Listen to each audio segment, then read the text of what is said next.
Voilà. En Amérique latine, on va sans doute en entendre parler. Il y a les élections présidentielles le 22 mars, je crois, qui arrivent bientôt.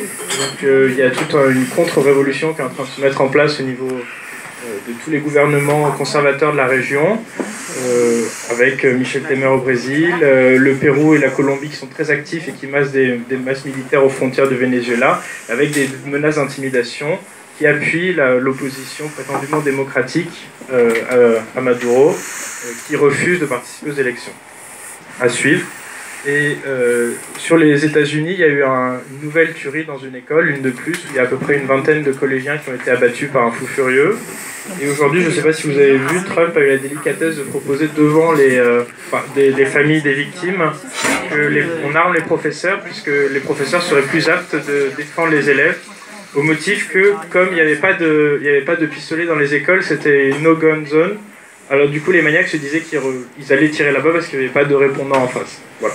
Ils en rêvent depuis longtemps, les Français, d'avoir un pistolet. Sans aucun doute.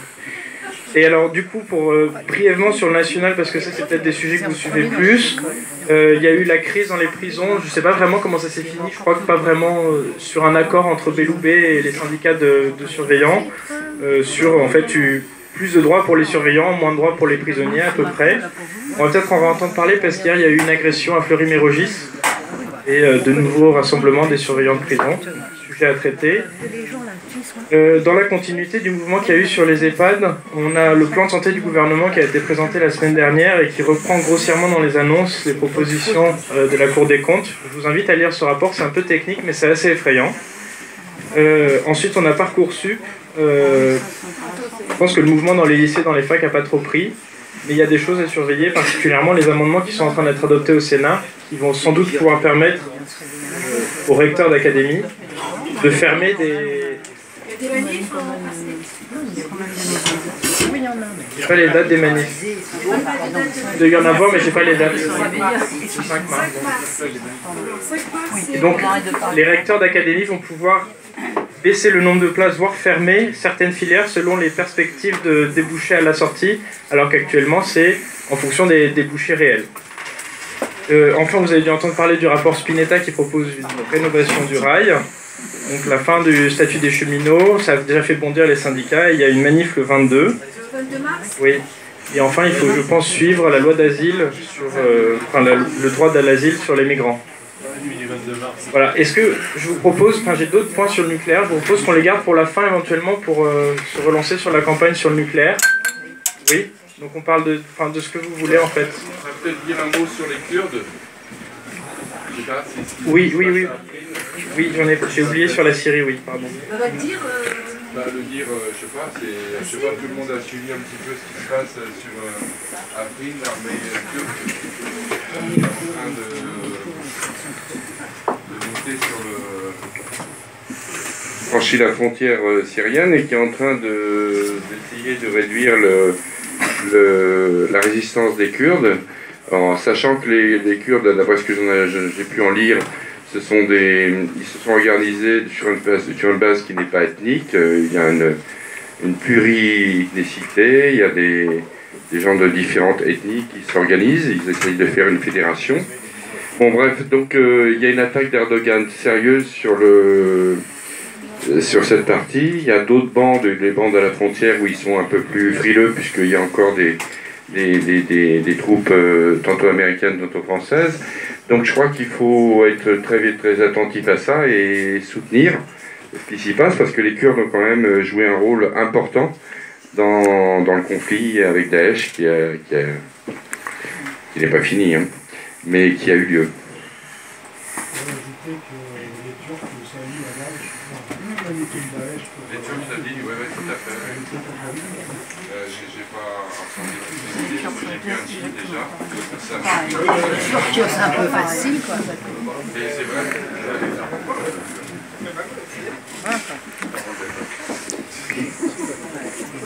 Qu'est-ce que font les Grecs ce soir?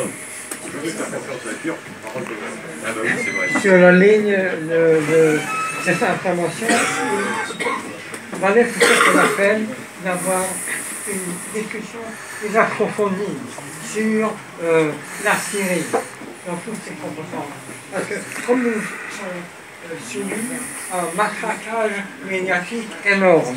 Il faut qu'on ait une description, disons, là où on recherche les groupes d'informations qui sont pour et contre.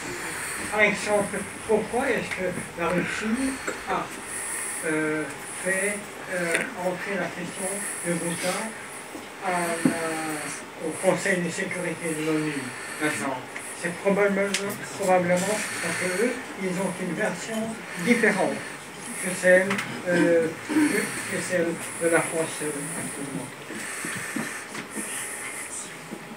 Intervention sur la Syrie éventuellement. Juste pour dire que la version des Russes sur ça, c'est que pour eux, ce sont... La version des Russes, c'est que pour eux, dans l'enclave d'Afrin, c'est surtout les terroristes de comment il s'appelle ce groupe Al-Nusra. Voilà, c'est surtout ça qu'ils prennent comme prétexte pour bombarder. Moi, ce qui m'étonne surtout, c'est que ça dure depuis le 20 janvier, cette offensive turque sur Afrin et maintenant sur la Ghouta. Moi, ce qui m'étonne vachement, c'est qu'on a, enfin ça ne m'étonne pas en même temps, c'est qu'on n'a absolument aucune réaction des pays occidentaux. Pardon ? On n'a absolument aucune réaction des pays occidentaux. Même Washington qui soutient les Kurdes, même eux, on ne les entend pas protester. La France non plus, on ne l'a pas entendu. Donc c'est plutôt ça le vrai standard pour moi, quoi.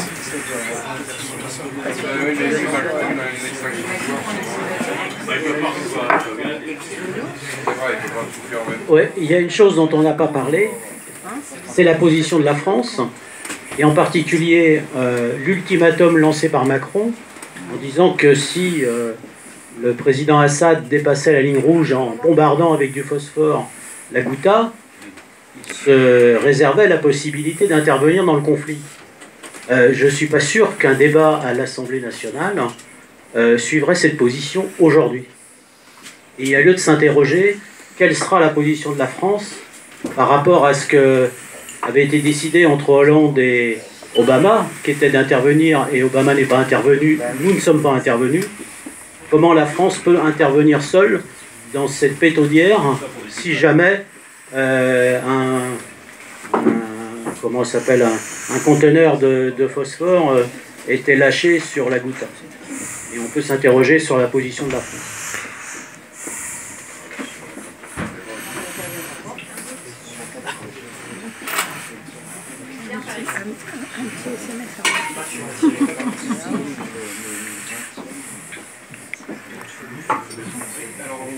Sortir de la série, mais on va rester dans l'international.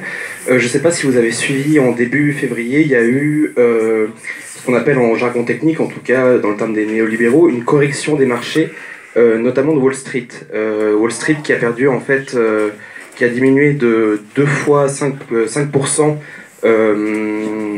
en début février, ce qui a éliminé en fait tous les gains opérés par la bourse depuis début janvier, qui vivait une période, voire même depuis l'élection de Trump, qui vivait une période euphorique. Donc en fait ça a été 5 000 milliards de dollars qui ont été évaporés en 2 jours. Et ce qui est intéressant dans dans cette chute, c'est que ça faisait longtemps, depuis 2007, ça a été d'ailleurs les chutes historiques en valeur absolue les plus fortes du Dow Jones. Et ce qui est important dans ce fait, c'est que c'est peut-être le prélude d'une nouvelle crise financière qui pourrait intervenir bientôt et qui interviendra certainement. Et en tout cas, c'est à surveiller de très près, mais en tout cas, et cela est dû en fait au fait que les banques centrales, et justement c'est pour ça que ça m'a rappelé ça, avec le changement de président de la BCE qui va probablement relever les taux d'intérêt des prêts aux banques, parce que les banques, ça fait maintenant 10 ans qu'elles ont eu des prêts de la banque centrale, des différentes banques centrales à taux zéro, et aujourd'hui les différentes banques centrales relèvent leurs taux. Ce qui fait qu'aujourd'hui, la période d'argent facile des entreprises et des banques est finie. Et donc, du coup, maintenant, les marchés commencent à peu avoir la gueule de bois. Donc, du coup, on risque de se retrouver face à une nouvelle crise financière telle qu'on l'a connue en 2007, parce que cause entraînant les mêmes effets, voire même ayant été empirée à travers le trading et le trading algorithmique, etc., on peut courir devant une nouvelle crise financière. Voilà. On va abonder dans ce sujet, ce que je n'ai pas expliqué rapidement. La création dans les projets de négociation au niveau ce que j'ai appelé le Fonds monétaire européen, mais qui n'aura jamais sans doute ce nom. La question est en jeu de savoir si est-ce que ce fonds, qui donc aujourd'hui ne peut refinancer que les États, pourra éventuellement refinancer les banques. Voilà, c'est un sujet à suivre, je pense, dans les négociations européennes.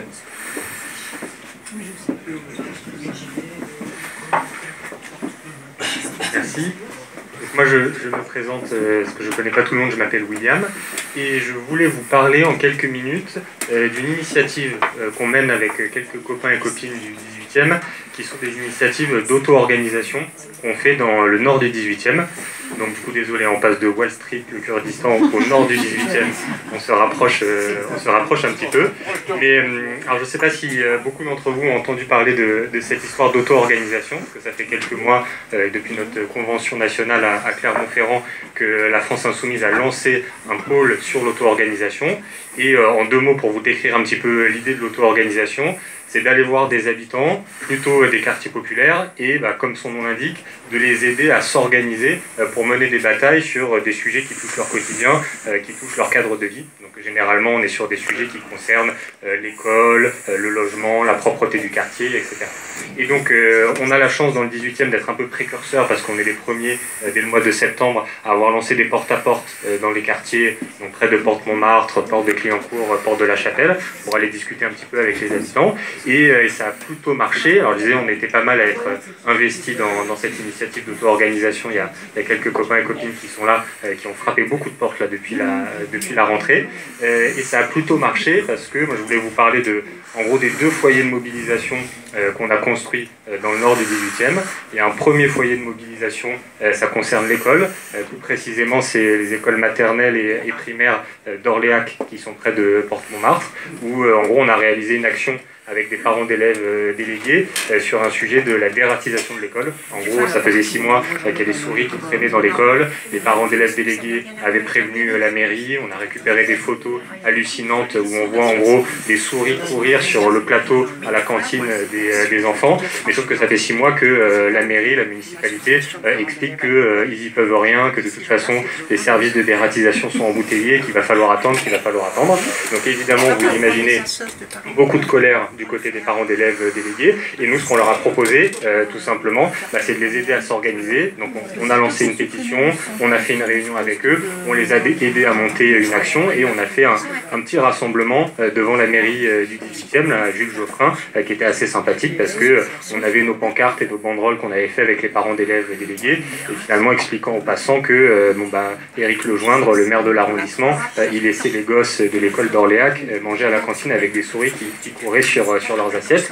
Donc vous imaginez que comme par magie, ça a permis de faire un petit peu bouger les choses, et ce genre d'action est plutôt efficace, parce que là en l'occurrence, le lendemain, on a eu un rendez-vous avec l'adjoint au maire chargé des questions éducatives, qui s'est mis à expliquer aux parents d'élèves délégués que, désolé, il s'était embrouillé administrativement, mais qu'évidemment il fallait faire la dératisation, que c'était une urgence, et du coup c'est bon. En gros, depuis 2 semaines, là, il y a les dératiseurs qui passent dans l'école, et donc on a obtenu satisfaction. Donc voilà, donc ça c'est une première bataille plutôt bien, parce qu'on a réussi à gagner. Donc je crois que c'est un bon exemple de comment les militants de la France Insoumise peuvent en fait se mettre à disposition des habitants, et comment est-ce qu'on peut être utile au quotidien. Et ça, je crois que c'est vraiment un des intérêts de l'auto-organisation, c'est que voilà, c'est aussi auprès de ces habitants des quartiers populaires une bonne image, une façon de les rapprocher à la politique et à la France Insoumise, et je pense qu'on n'aurait pas forcément réussi à le faire autrement. Donc ça, c'est sur l'école d'Orléac, les parents d'élèves. Il y a une autre mobilisation, je vous la fais beaucoup plus rapidement, c'est du côté du quartier Évangile. Cette fois, c'est une mobilisation face à Paris Habitat, au bailleur social, parce qu'on a plusieurs immeubles, plusieurs locataires qui ont eu des travaux soi-disant de rénovation thermique, où ils ont changé leurs fenêtres, mais bref, le résultat est catastrophique, il y a des courants d'air dans les appartements, etc. Et donc là, c'était avant les vacances, au mois de décembre. On a aussi fait une action, on a occupé une agence de Paris Habitat pour obtenir des négociations et des nouveaux travaux. Et donc là aussi, ça a plutôt bien marché, le fait d'avoir occupé l'agence, d'avoir ramené les médias, ça a fait que comme par magie, Paris Habitat, le bailleur social, s'est un petit peu préoccupé de la vie de ces gens des quartiers populaires qui ne sont pas tout le temps la priorité d'habitude. Donc voilà, donc plein de batailles où, alors bon, ça met du temps, de l'énergie, je vous dis, on expérimente un petit peu parce que on a lancé ça assez récemment, mais franchement ça porte ses fruits, quoi. Ça nous permet de recruter des gens à la France Insoumise, ça nous permet de faire un peu mouvement social, de mener des batailles dans le quartier. Et puis moi je trouve aussi que c'est un bon moyen de comprendre un petit peu ce qui se passe dans nos arrondissements, de voir quel quartier est plus ou moins maltraité, d'interroger un peu les politiques publiques, de trouver des bonnes raisons de contester la mairie d'arrondissement et les socialistes qui la dirigent. Donc voilà, donc tout ça pour vous dire qu'on a encore plein d'autres initiatives qui viennent. On va continuer ces batailles-là, on va bientôt faire une réunion, enfin on va essayer de monter un collectif de parents d'élèves du nord du 18e, on va faire ça avec Clarisse notamment. Mais bref, on a besoin de plein de coups de main, je vous dis, tout ça c'est beaucoup d'énergie militante, il faut frapper aux portes, discuter avec les gens, les motiver, tout ça. Donc n'hésitez surtout pas, si vous avez envie de nous filer un coup de main, ou même si vous pensez que vous connaissez des gens qui ont des problèmes sur lesquels on va pouvoir organiser des mobilisations locales comme ça, n'hésitez pas vraiment à nous faire passer l'info. Donc c'est surtout Antoine, juste là, je vous lève la main comme ça, qui est au milieu, qui s'occupe un peu plus d'évangile et des questions de logement, et Clarisse qui s'occupe un peu plus des questions d'éducation. Et donc moi aussi, n'hésitez pas à venir discuter avec nous de tout ça si vous voulez aider ou si vous avez des infos à faire passer. Voilà, je vous remercie. J'avais une question. Je voulais savoir, parce que du coup j'ai jamais assisté au truc en vrai, il faudrait que je le fasse, etc. Comment c'est reçu le fait que vous y allez en tant que militant de la France Insoumise? Il n'y a pas de discours sur c'est les rôles des associations ou des syndicats, ou vous voulez profiter, détourner les problèmes locaux pour machin,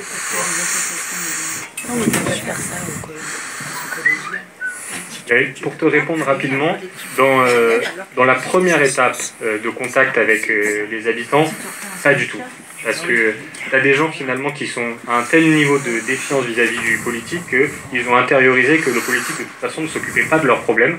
Et donc dès que tu arrives en disant donc, je suis la France Insoumise, bon déjà tu as quand même une bonne image de la France Insoumise et de Mélenchon dans les quartiers populaires, c'est quand même une bonne façon de rentrer en contact avec les gens. Et quand en plus tu rajoutes, bon, c'est quoi vos colères dans votre quotidien, là, sur quoi vous avez envie de vous battre, dans votre quartier c'est quoi le sujet que vous voulez changer, tu arrives tout de suite à créer une relation qui est plutôt positive. Donc ça à chaque fois, enfin, les copains qui ont fait du porte-à-porte là-dessus vous diront, le retour est vraiment très bien dans ce sens-là. Après, par contre, il y a une autre question qui se pose, c'est que une fois qu'on a fait les premiers porte-à-porte, les premières réunions, voire les premières actions, que se pose la question comment est-ce que les gens vont s'organiser durablement. Donc ce qui est plutôt positif, parce que quand on t'amène des gens à se poser la question de mais comment je peux faire une organisation collective pour défendre mes droits, c'est que tu as commencé à les politiser, donc ça c'est vachement bien. Mais du coup, à partir de là, commence à se poser la question, bon bah du coup c'est quoi nos rapports avec la France Insoumise, est-ce qu'on est dans la France Insoumise, ou est-ce qu'on veut monter une association qui est liée à la France Insoumise, ou une association qui est indépendante, mais bon en même temps on a des bons rapports avec la France Insoumise parce qu'on sait que c'est leurs militants qui nous ont aidés à nous lancer. Voilà, c'est plus à ce moment-là que se pose la question. Et là honnêtement, nous même en ce moment on se pose la question, parce que comme on expérimente là, on a les premiers collectifs d'habitants avec qui on échange et on discute sur c'est quoi les rapports avec la FI qu'ils veulent instaurer.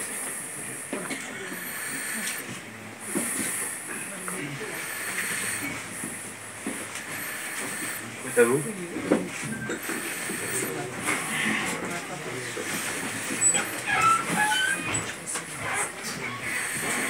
Plus personne de parole?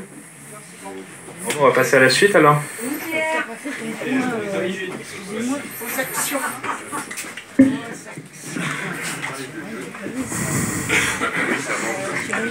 Ouais, mais point international.